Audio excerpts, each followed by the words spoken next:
chapter 16. Who you are, who he is. Many people wonder why much fuss about names.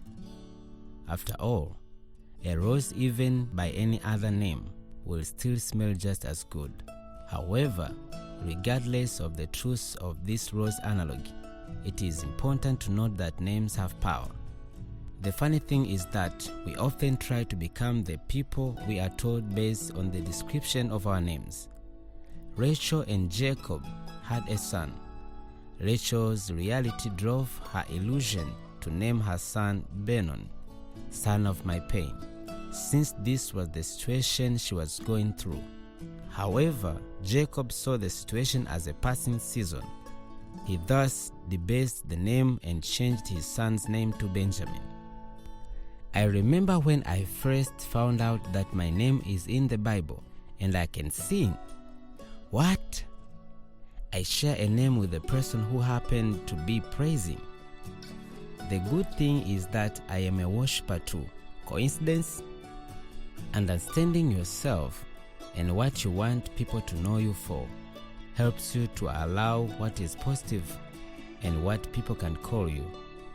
We take things lightly in form of jokes. For instance, if someone consistently happens to comment, "You are silly," this can change your thinking, especially when you are in downfall moment. When you are weak, the enemy has a way of reminding you that which the people close to you call you. Understanding who you are is seeing things differently from the season you are in. Calling the situation something else transforms your mind to know it is the season and that is not who you are. Understanding who you are becomes all positive thinking. Negativity has no room to downgrade you. We allow negativity when we lose hope and start thinking we have no otherwise. We should not be deceived even when negativity seems like the most realistic thing ever. If negativity is from the enemy, then really, he just wants you to give up and start diminishing yourself and lose hope. Honestly, negativity is just loud and even it tells you what you want to hear rather than what you should. You don't get a position you want and start diminishing yourself when God says, "But you are a chosen people, a royal priesthood, holy nation, God's special possession, that you may declare the praises of him who called you out of darkness into his wonderful light." 1 Peter chapter 2 verse 9.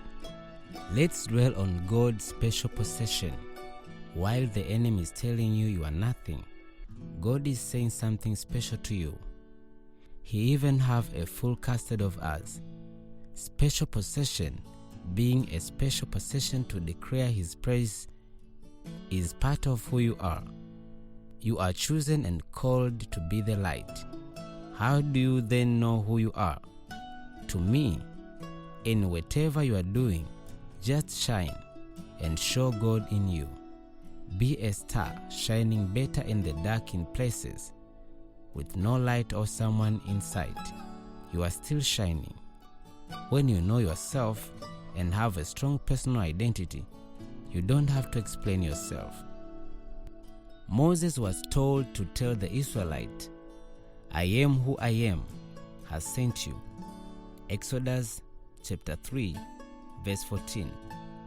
Moses became bold to go forward, for he knew his purpose when he went in the midst of the Israelites.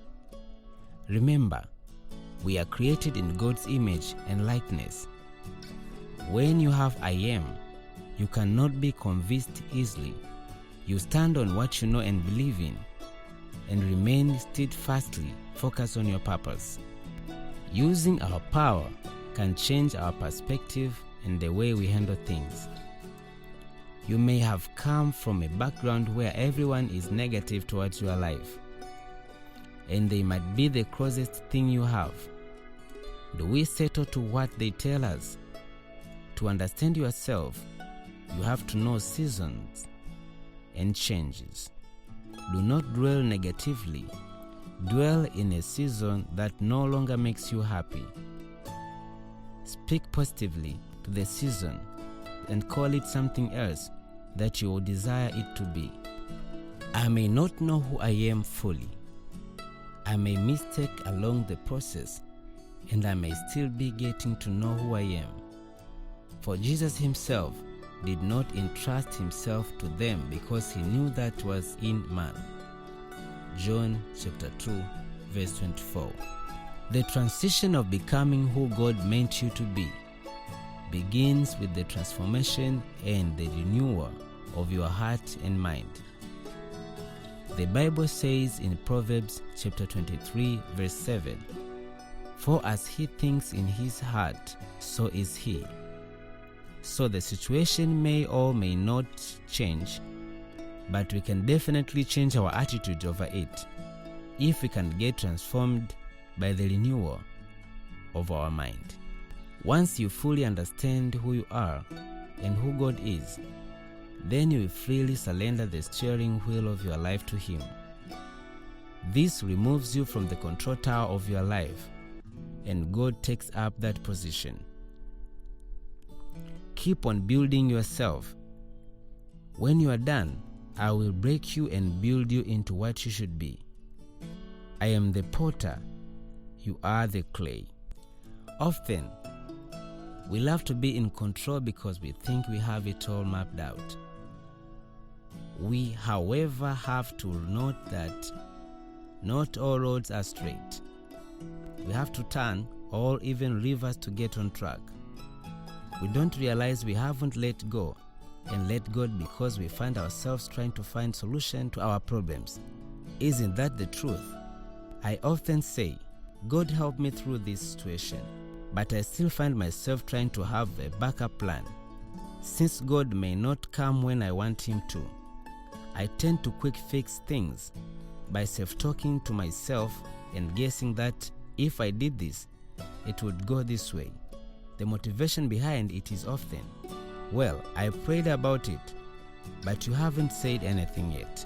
Have you ever thought maybe it's not the right time for what you asked for? We are blessed with all that we needed, but not often what we wanted. His thoughts are not our thoughts. Therefore, he sees ahead of a situation. Driving through a tunnel, you don't see the end of it. At times, you only see the darkness of the moment in the tunnel. Just know that even if it is long, dark and cold, you can get through the tunnel.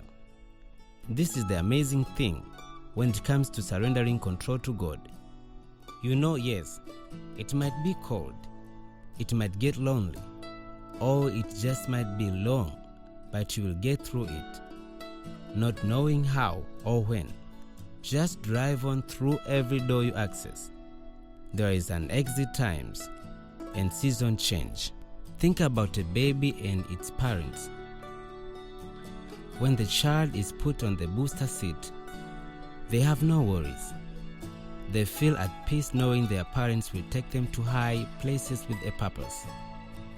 They sit back and enjoy the ride. Similarly, this is how our lives should be.